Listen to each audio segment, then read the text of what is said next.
The family is founded upon the stable union between a man and a woman. That's what Pope Leo XIV just declared. No hesitations, no conditions, no clever wording to soften the impact.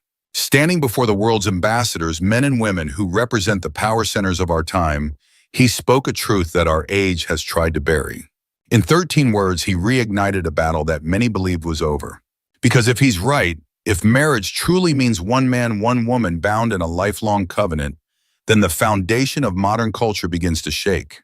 Every false identity, every broken ideology, every distorted law built on the rejection of that truth starts to crumble.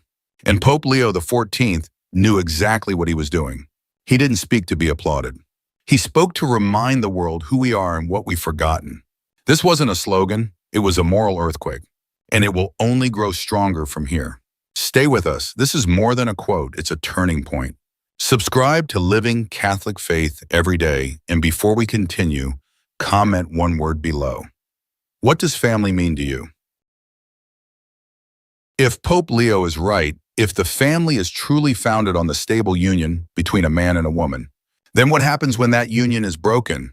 What happens when marriage becomes a contract, or worse, a personal preference? You don't get freedom, you don't get progress, you get collapse. Look around us. Homes without fathers, children raised without identity, marriage treated like a trend, not a covenant. A culture where children are told they can redefine their bodies, reject their origins, and rewrite the laws of nature. This didn't happen overnight. It happened when we stopped defending the one place where truth is supposed to be learned, the family. St. Augustine called the family the seedbed of virtue. Lose the seedbed, and you lose the harvest. And we are now living in the famine. Pope Leo XIV didn't issue a warning out of fear. He spoke out of love because when the foundation is cracking, someone has to shout before it all collapses. And this collapse we're witnessing, it's not just sociological. It was foretold. In 1903, in a convent in Akita, Japan, Our Lady gave a warning to a humble nun. The final battle between the Lord and the kingdom of Satan will be about marriage and the family. It wasn't poetic. It wasn't metaphor. It was prophecy. And now we're living in the middle of it. Every headline confirms it. Every broken home, every lost child, every law that mocks nature. This is the battlefield. And what did Our Lady say to do? Not run, not hide, but pray, suffer, and stand firm in the truth. Pope Leo XIV's words weren't just a policy statement. They were a response to heaven's call. He didn't start this battle, but with 13 words, he stepped onto the front lines. And now one question remains. Will we follow? In moments like these, we don't just need emotion.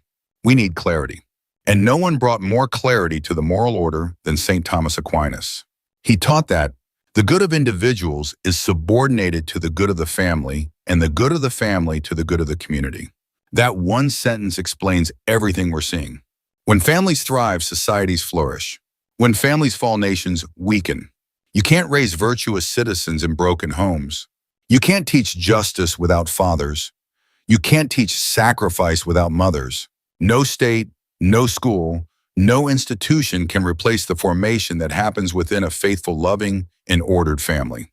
So when Pope Leo affirmed the family as the foundation of society, he wasn't making a political statement.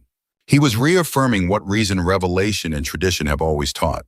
A society that forgets the family forgets itself. Pope Leo XIV didn't speak in isolation. His words echoed across more than a century, straight back to Pope Leo XIII, the architect of modern Catholic social teaching. In 1891, during a time of great upheaval, Pope Leo XIII wrote in Rerum Novarum, "The family is a society very small, but nonetheless true, and prior to all civil society." That one sentence carries the weight of Catholic civilization. It means family doesn't come from governments. It doesn't come from trends or technology or politics. It comes from God. The state exists to serve the family, not the other way around. And now in 2025, Pope Leo XIV is picking up that same banner. He's not rebranding the church. He's restoring her voice. A voice that was once clear, prophetic, and fearless, especially when the world needed it most. In quoting Leo XIII, our new Holy Father is reminding us that truth is not a passing policy. It's a legacy. And that legacy must be reclaimed not in theory, but in the family, the parish, and the public square. What was true in 1891 is still true now. And thank God someone finally said it again. When a pope quotes his predecessor word for word, he's not trying to please the moment. He's anchoring the church in something timeless. But Leo XIV didn't just echo Leo XIII. He also made it clear truth must be spoken plainly. In the same address, he said, the church can never be exempted from speaking the truth about humanity and the world resorting whenever necessary to blunt language that may initially create misunderstanding. Not diplomatic, not cautious, blunt. In a time of soft phrases and moral fog, that word cuts through like light in a cave. Because sometimes the kindest thing you can do is speak clearly. Souls are not saved by nuance. And silence, however polite, is still silence. For too long, the church has feared being misunderstood. But Pope Leo understands something deeper. Misunderstanding can be healed. But compromise kills truth. His bluntness isn't rudeness, it's pastoral courage. And it may be the start of something the church has needed for a long, long time, a shepherd who speaks like a father. And when truth is spoken with that kind of clarity, the world tends to react, or not react at all. After Pope Leo XIV's address, there were no protests in the streets, no late-night monologues, no headlines screaming outrage, just silence. And that silence speaks volumes. Because this wasn't a mistake the world could mock. It was a truth so rooted in natural law and common sense in divine order that to attack it would expose too much. So they said nothing. But silence is an agreement. It's fear.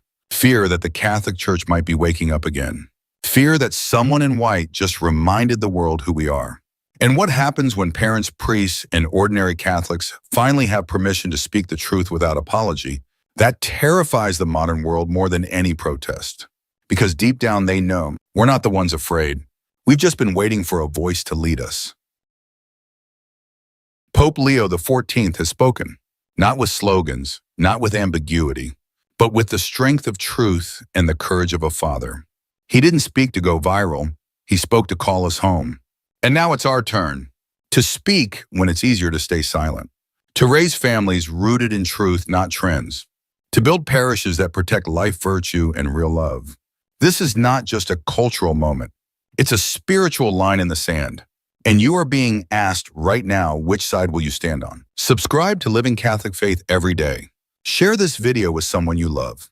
And in the comments, leave just one word: unshaken.